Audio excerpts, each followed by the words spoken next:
ಕಷ್ಟಪಟ್ಟು ಒಂದು ಸೈಟನ್ನಂತೂ ಕೊಂಡ್ಕೊಂಡಿದ್ದಾಯಿತು. ಇನ್ನು ಮನೆ ಕಟ್ಸೋದೊಂದೇ ಬಾಕಿ. ಲೇಬರ್ನ ಎಲ್ಲಿಂದ ಕರ್ಕೊಂಡು ಬರಬೇಕು, ಪಾಯದ ಕಲ್ಲುಗಳನ್ನು ಎಲ್ಲಿಂದ ತಂದು ಹಾಕಬೇಕು, ಮರಳನ್ನು ಯಾವ ಕಂಪನಿಯಿಂದ ತರಿಸಬೇಕು, ಸಿಮೆಂಟ್ ಅಂತೂ ಈಗ ಪೂರ್ಥ ಕಲಬೆರಕೆ ಆಗಿ ಕೂತಿದೆ. ಯಾರನ್ನು ನಂಬಬೇಕು, ಯಾರನ್ನು ಬಿಡಬೇಕು ಅನ್ನುವಂತಹ ಗೊಂದಲದಲ್ಲಿ ನೀವಿದ್ದೀರಾ? ಮನೆ ಕಟ್ಸೋಕ್ಕೋಸ್ಕರ ಒದ್ದಾಡಿ ಆ ಕಂಪನಿ ಈ ಕಂಪನಿ ಅವ್ರ ಕೊಟೇಶನ್ನು ಇವ್ರ ಕೊಟೇಶನ್ ಅಂತ ಎಲ್ಲ ನೋಡಿ ತಲೆ ಕೆಟ್ಟು ಹೋಗಿದ್ಯಾ? ಖಂಡಿತ ತಲೆ ಕೆಡಿಸ್ಕೊಳ್ಳುವಂಥ ಅವಶ್ಯಕತೆಯೇ ಇಲ್ಲ. ನಿಮ್ಮ ಕೈಗೆಟಕುವ ದರದಲ್ಲಿ ಅತಿ ಗುಣಮಟ್ಟವನ್ನು ಹೊಂದಿರುವಂತಹ ಎಲ್ಲ ಉಪಕರಣಗಳನ್ನು ಉಪಯೋಗಿಸಿ ನಿಮ್ಮ ಕನಸಿನ ಮನೆಯನ್ನು ಕಟ್ಟಿ ನಿಮ್ಮ ಕೈಗೆ ಕೊಡ್ತಾರೆ.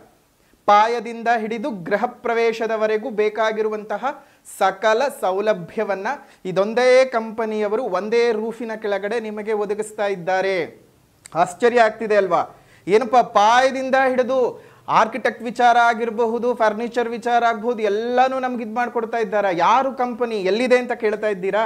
ನಮ್ಮ ಬೆಂಗಳೂರಿನ ರಾಜಾಜಿನಗರದಲ್ಲಿರುವಂತಹ KMI ಕನ್ಸ್ಟ್ರಕ್ಷನ್ಸ್ ಕಂಪನಿಯವರು ಒಂದೇ ಸೂರಿನ ಅಡಿಯಲ್ಲಿ ನಿಮ್ಮ ಕನಸಿನ ಮನೆಯನ್ನು ಸಿದ್ಧ ಮಾಡಿಕೊಡ್ತಾರೆ. ಇನ್ನಷ್ಟು ಹೆಚ್ಚಿನ ಮಾಹಿತಿಗಳು ಬೇಕಾದರೆ ಇಲ್ಲೇ ಇರುವಂತಹ ಫೋನ್ ನಂಬರ್ಗೆ ಫೋನ್ ಮಾಡಿ, ನಿಮಗೆಲ್ಲ ಮಾಹಿತಿ ಸಿಗುತ್ತೆ. ಪ್ರೀತಿಯ ವೀಕ್ಷಕರಿಗೆ ಶಂಕರಾನಂದ ಟಿವಿಗೆ ಸ್ವಾಗತ ಸುಸ್ವಾಗತ. ಇವತ್ತಿನ ವಿಡಿಯೋನಲ್ಲಿ ನವೆಂಬರ್ ತಿಂಗಳ ಮಾಸ ಭವಿಷ್ಯ ಹೇಗಿದೆ ಅನ್ನುವಂತಹ ಮಾಹಿತಿಯನ್ನು ತಿಳ್ಕೊಳ್ಳೋಣ. ಯಾವ್ಯಾವ ಗ್ರಹಚಾರಗಳಿಂದಾಗಿ, ಯಾವ್ಯಾವ ಗ್ರಹ ಬದಲಾವಣೆಗಳಿಂದಾಗಿ ಯಾವ ರೀತಿಯ ಶುಭ ಅಥವಾ ಅಶುಭದ ಫಲಗಳು ನಿಮಗೆ ಕಾದಿದೆ ಅನ್ನುವಂತಹ ಮಾಹಿತಿಯನ್ನು ತಿಳ್ಕೊಳ್ಳೋಣ. ಅದಕ್ಕಿಂತ ಮುಂಚಿತವಾಗಿ ಯಾರಾದರೂ ಶಂಕರಾನಂದ ಟಿವಿ ಯೂಟ್ಯೂಬ್ ವಾಹಿನಿಯನ್ನು ಸಬ್ಸ್ಕ್ರೈಬ್ ಮಾಡ್ಕೊಂಡಿಲ್ಲ ಅಂದರೆ ಸಬ್ಸ್ಕ್ರೈಬ್ ಮಾಡ್ಕೊಳ್ಳಿ. ಫೇಸ್ಬುಕ್ ಪೇಜ್, ಇನ್ಸ್ಟಾಗ್ರಾಮ್ ಪೇಜನ್ನು ಫಾಲೋ ಮಾಡ್ತಾ ಇಲ್ಲ ಅಂದರೆ ಫಾಲೋ ಮಾಡಿ. ಅದರಿಂದ ನೆಕ್ಸ್ಟ್ ಅಪ್ಲೋಡ್ ಮಾಡುವಂತಹ ವಿಡಿಯೋಗಳು ನಿಮಗೆ ನೋಟಿಫಿಕೇಷನ್ನ ಮುಖಾಂತರ ಬಂದು ತಲುಪತ್ತೆ. ಹೊಸ ಮಾಹಿತಿಗಳನ್ನು ತಿಳ್ಕೊಳ್ಳೋದಕ್ಕೆ ಸಾಧ್ಯವಾಗುತ್ತೆ ಅಂತ ತಿಳಿಸ್ತಾ, ನವೆಂಬರ್ ತಿಂಗಳ ಗೋಚಾರದ ಫಲಗಳನ್ನು ನೋಡೋಕ್ಕೂ ಮುಂಚಿತವಾಗಿ ನವೆಂಬರ್ನ ತಿಂಗಳಲ್ಲಿ ಯಾವ್ಯಾವ ಗ್ರಹಗಳು ಬದಲಾವಣೆಗಳು ಆಗುತ್ತವೆ ಮತ್ತು ಮಾಸ ವಿಶೇಷತೆಗಳೇನು ಅನ್ನೋದನ್ನು ನೋಡೋಣ. ಈ ನವೆಂಬರ್ ಅಂತ ಹೇಳ್ತಾ ಇದ್ದ ಹಾಗೆಯೇ ನಮ್ಮ ನವೆಂಬರ್ 1ನೇ ತಾರೀಕು ನಮ್ಮೆಲ್ಲರಿಗೂ ಕನ್ನಡ ಹಬ್ಬ. ತಮ್ಮೆಲ್ಲರಿಗೂ ಸಹ ಕನ್ನಡ ರಾಜ್ಯೋತ್ಸವದ ಶುಭಾಶಯಗಳು. ಕನ್ನಡವನ್ನು ನಾವೇನು ಬೆಳೆಸಬೇಕಾಗಿಲ್ಲ, ಅದು ಬೆಳೆದು ನಿಂತಿದೆ. ಅವುಗಳ ನಡುವೆ ನಾವು ಆಶ್ರಯವನ್ನು ತೆಗೆದುಕೊಳ್ತಾ ಇದ್ದೀವಿ. ಹಾಗಾಗಿ ಕನ್ನಡವನ್ನು ಬಳಸ್ಕೊಂಡ್ರೆ ಸಾಕು. ಬೆಳೆಸೋದು, ಅದು ಬೆಳೆದದ್ದಕ್ಕೆ ನಾವಿದ್ದೀವಿ. ನಾವಿಲ್ಲ ಅಂದರೆ ಆ ಭಾಷೆಗೇನು ತೊಂದರೆ ಇಲ್ಲ, ಭಾಷೆ ಇದ್ದೇ ಇರುತ್ತೆ. ನಮಗೆ ಆ ಭಾಷೆ ಅವಶ್ಯಕತೆ ಹೊರತು ಭಾಷೆಗೆ ಮನುಷ್ಯ ಅವಶ್ಯಕತೆ ಅಲ್ಲ ಅನ್ನೋದನ್ನು ಪ್ರತಿಯೊಬ್ಬರೂ ಸಹ ನೆನಪಿಟ್ಕೊಂಡಿರಬೇಕು. ಕನ್ನಡವನ್ನು ಸಾಧ್ಯವಾದಷ್ಟು ಬಳಸಿ ಬಳಕೆಗೆ ತಗೊಂಡು ಬಂದು ನೀವು ಜೀವಂತವಾಗಿರೋದಕ್ಕೆ ನೀವು ಸಾಧ್ಯ ಮಾಡಿಕೊಳ್ಳಿ. ಮತ್ತೊಮ್ಮೆ ಕನ್ನಡ ರಾಜ್ಯೋತ್ಸವದ ಶುಭಾಶಯಗಳು. ಇನ್ನು 2ನೇ ತಾರೀಕು 11ನೇ ತಿಂಗಳು 2025ಕ್ಕೆ ತುಲಾ ರಾಶಿಗೆ ಶುಕ್ರನು ಪ್ರವೇಶ ಮಾಡ್ತಾ ಇದ್ದಾನೆ. ಇನ್ನು 16ನೇ ತಾರೀಕು 11ನೇ ತಿಂಗಳು 2025ಕ್ಕೆ ವೃಶ್ಚಿಕ ರಾಶಿಗೆ ರವಿ ಪ್ರವೇಶ ಮಾಡ್ತಾ ಇದ್ದಾನೆ. 23ನೇ ತಾರೀಕು 11ನೇ ತಿಂಗಳು 2025ಕ್ಕೆ ತುಲಾ ರಾಶಿಗೆ ವಕ್ರೀಗತನಾಗಿರತಕ್ಕಂತಹ ಬುಧನು ವಕ್ರತ್ವದಲ್ಲಿ ತನ್ನ ಸ್ಥಾನವನ್ನು ಪರಿಚಲನೆ ಮಾಡ್ತಾ ಇದ್ದಾನೆ. ಇನ್ನು 26ನೇ ತಾರೀಕು 11ನೇ ತಿಂಗಳು 2025ಕ್ಕೆ ಶುಕ್ರನು ಈ ಒಂದು ತಿಂಗಳಲ್ಲಿ 2ನೇ ಬಾರಿ ತನ್ನ ಸ್ಥಾನವನ್ನು ಬದಲಾಯಿಸ್ತಾ ತುಲಾಯಿಂದ ವೃಶ್ಚಿಕ ರಾಶಿಗೆ ಪ್ರವೇಶ ಮಾಡ್ತಾ ಇದ್ದಾನೆ. ಇದಿಷ್ಟು ಈ ಒಂದು ತಿಂಗಳಲ್ಲಿ ನಡೀತಕ್ಕಂತಹ ಒಂದು ಗ್ರಹದ ಸ್ಥಾನದ ಸಂಚಾರದ ಬಲಗಳು.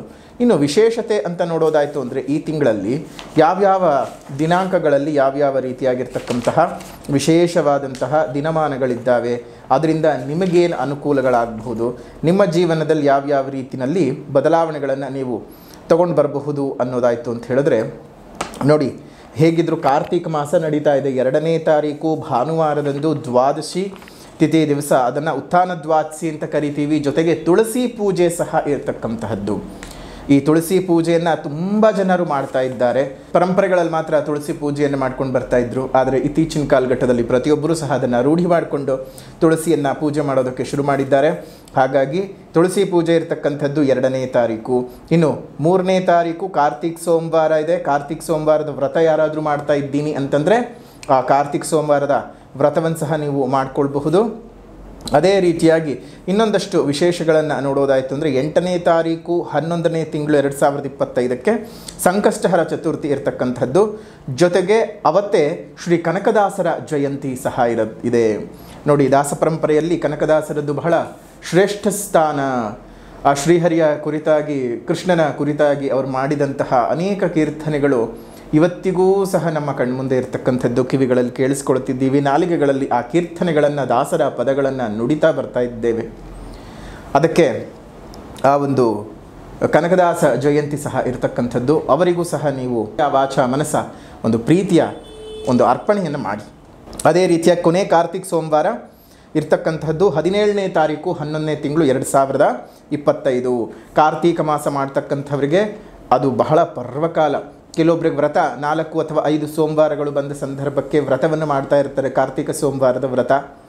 ಕೆಲವೊಬ್ಬರಿಗೆ ಸಾಧ್ಯ ಆಗೋದೇ ಇಲ್ಲ ಎಲ್ಲ ಸೋಮವಾರಗಳಂದು ಮಾಡಬೇಕು ಅಂತ. ಆದರೆ ಈ ಸೋಮವಾರದ ದಿವಸ, ಕೊನೆ ಕಾರ್ತೀಕ ಸೋಮವಾರದ ದಿವಸ ನೀವು ಒಂದು ವ್ರತವನ್ನು ಮಾಡೋದರಿಂದ ನಿಮಗೆಲ್ಲ ರೀತಿಯಾದಂತಹ ಪುಣ್ಯದ ಫಲಗಳನ್ನು ಸಹ ನೀವು ಪಡ್ಕೊಳ್ಬಹುದು. ದೈವ ಅನುಗ್ರಹಕ್ಕೆ, ದೇವರ ಅನುಗ್ರಹಕ್ಕೆ ಪಾತ್ರ ಆಗಬಹುದು. ಇನ್ನು 20ನೇ ತಾರೀಕು ನಿಮಗಿರುವಂಥದ್ದು ಚಟ್ಟಿ ಅಮಾವಾಸ್ಯೆ. ಚಟ್ಟಿ ಅಮಾವಾಸ್ಯೆ ಅಂತಂದರೆ ನಿಮ್ಮೆಲ್ಲರಿಗೂ ಸಹ ಗೊತ್ತಿದೆ, ಉತ್ತರ ಕರ್ನಾಟಕದಲ್ಲಿ ಬಹಳ ಪ್ರಸಿದ್ಧವಾಗಿರತಕ್ಕಂತಹದ್ದು. ಜೊತೆಗೆ 26ನೇ ತಾರೀಕು 11ನೇ ತಿಂಗಳು 2025ಕ್ಕೆ ಸ್ಕಂದಷಷ್ಠಿ ಇರತಕ್ಕಂಥದ್ದು. ನೋಡಿ, ಯಾರಿಗಾದರೂ ಈ ತುಂಬ ಸರ್ಪದೋಷಗಳಿಂದ ಬಾಧೆಗೊಳಗ್ತಾ ಇದೆ ಅಥವಾ ಬೇರೆ ಬೇರೆ ರೀತಿಯಾದಂತಹ ತೊಂದರೆ ತಾಪತ್ರೆಗಳು ಉಂಟಾಗ್ತಾ ಇದೆ ಅಂತ ನೀವೇನಾದರೂ ಯೋಚನೆ ಮಾಡ್ತಾ ಇದ್ದರೆ, ನವೆಂಬರ್ 26ನೇ ತಾರೀಕು ಸ್ಕಂದ ಷಷ್ಠಿ ದಿವಸ ನಾಗರಕ್ಕೆ ತನಿ ಎರೆದು ಪೂಜೆಯನ್ನು ಮಾಡ್ಕೊಂಡು ಬರೋದ್ರಿಂದ, ನಾಗರ ಪೂಜೆಗಳನ್ನು ಮಾಡಿಸೋದ್ರಿಂದ ಆಲ್ಮೋಸ್ಟ್ ಈ ಒಂದು ನಾಗಕ್ಕೆ ಸಂಬಂಧಪಟ್ಟಂತಹ ದೋಷಗಳಿಂದ ನೀವು ನಿವೃತ್ತರಾಗಬಹುದು.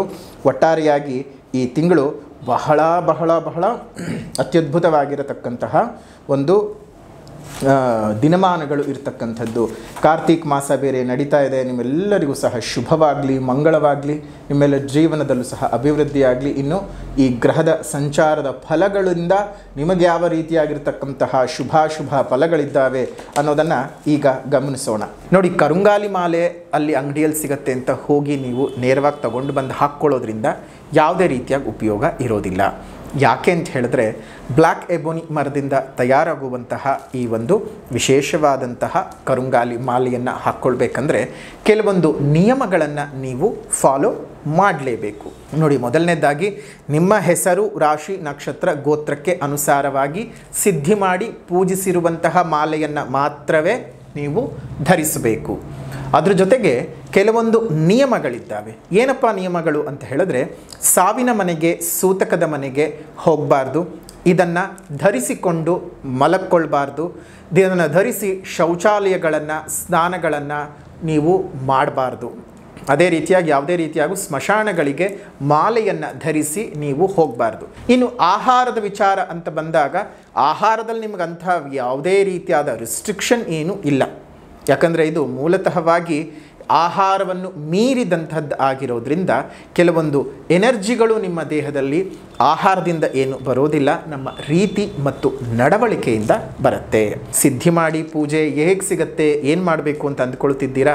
ಏನೂ ಇಲ್ಲ, ಸ್ವತಃ ನಾವೇ ನಿಮ್ಮ ಹೆಸರು, ರಾಶಿ, ನಕ್ಷತ್ರ, ಗೋತ್ರಕ್ಕೆ ಅನುಸಾರವಾಗಿ ಸಿದ್ಧಿ ಮಾಡಿ ಪೂಜಿಸಿ ನಿಮ್ಮ ಮನೆಗೆ ಕಳುಹಿಸಿಕೊಡ್ತೇವೆ. ಈ ಒಂದು ಮಾಲೆಯನ್ನು ಧರಿಸ್ಕೊಂಡು ನಿಮ್ಮ ಜೀವನವನ್ನು ಸರಿ ಮಾಡ್ಕೊಳ್ಳಿ. ಮಾಟಮಂತ್ರ ದೋಷ, ಕೃತಿಮ ದೋಷ, ಜೀವನದಲ್ಲಿ ಅಭಿವೃದ್ಧಿ ಇಲ್ಲ, ಬೆಳವಣಿಗೆ ಇಲ್ಲ, ತುಂಬ ಕಷ್ಟಪಡ್ತಾ ಇದ್ದೀನಿ ಅನ್ನುವಂಥವರು ಈ ಮಾಲೆಯನ್ನು ನಿಮ್ಮ ಹೆಸರಿನ ಪ್ರಕಾರ ಸಿದ್ಧಿ ಮಾಡಿಕೊಂಡು ಧರಿಸ್ಕೊಳ್ಳಿ. ಶುಭವಾಗಲಿ, ಮಂಗಳವಾಗಲಿ. ಬೇಕಾದವರು ಇಲ್ಲಿರುವಂಥ ಫೋನ್ ನಂಬರ್ಗೆ ಆರ್ಡರ್ ಮಾಡಿ ನಿಮ್ಮ ಮನೆ ಬಾಗಿಲಿಗೆ ಬರುತ್ತೆ. ಶುಭವಾಗಲಿ. ನೋಡಿ, ಸಿಂಹರಾಶಿಯವರಿಗೆ ಯಾವ ರೀತಿಯಾಗಿರತಕ್ಕಂತಹ ಫಲಾನುಫಲಗಳು ಈ ನವೆಂಬರ್ನ ತಿಂಗಳಲ್ಲಿ ಇದೆ ಅನ್ನೋದನ್ನು ಈಗ ನೋಡೋಣ. ನೋಡಿ, ವ್ಯಯದಲ್ಲಿ ಇರುವಂತಹ ಗುರು, ರಾಶಿಯಲ್ಲಿ ಇರತಕ್ಕಂತಹ ಕೇತು, ತೃತೀಯದಲ್ಲಿರುವಂತಹ ಬುಧ, ಚತುರ್ಥ ಸ್ಥಾನದಲ್ಲಿರುವಂತಹ ರವಿ, ಕುಜ ಮತ್ತು ಶುಕ್ರನು, ಅದೇ ರೀತಿಯಾಗಿ ಸಪ್ತಮದಲ್ಲಿ ರಾಹು, ಅಷ್ಟಮದಲ್ಲಿ ಶನಿಯ ಸ್ಥಾನ ಸಂಚಾರ.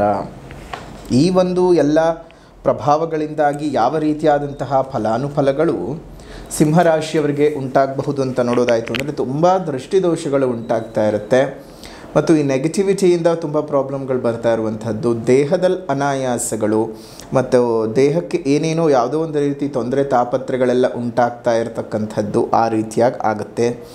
ಮತ್ತು ಮಾನಸಿಕವಾಗಿ ಬಹಳ ಕುಗ್ಗಿ ಹೋಗ್ತೀರಿ. ದೈಹಿಕವಾಗಿ ಒಂದಿಷ್ಟು ತುಂಬ ಬಳಲಿಕೆಗಳು ಜಾಸ್ತಿ ಆಗುತ್ತೆ. 12ನೇ ಮನೆಯಲ್ಲಿರ್ತಕ್ಕಂತಹ ಗುರು ವ್ಯಯದಲ್ಲಿ ಗುರು ಇದ್ದಾನೆ, ಅದು ಉಚ್ಚಂಗತನಾದ ಗುರು ಇರೋದ್ರಿಂದ ಗುರುಬಲ ಇಲ್ಲದೆ ಇದ್ದರೂ ಸಹ ಪರವಾಗಿಲ್ಲ.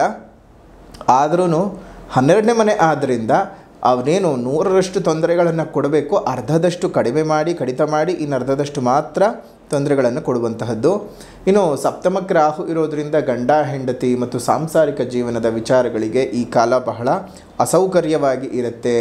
ಬಹಳ ನೆಮ್ಮದಿಯನ್ನು ಕಳೆದುಕೊಳ್ಳುವಂತಹ ಸಾಧ್ಯತೆಗಳು ಈ ಒಂದು ತಿಂಗಳಲ್ಲಿ, ನವೆಂಬರ್ನ ತಿಂಗಳಲ್ಲಿ ಇರ್ತಕ್ಕಂತಹದ್ದು. ಸ್ವಲ್ಪ ತುಂಬ ಹುಷಾರಾಗಿ ಜೀವನ ಮಾಡಬೇಕು ಸಿಂಹರಾಶಿಯವರು.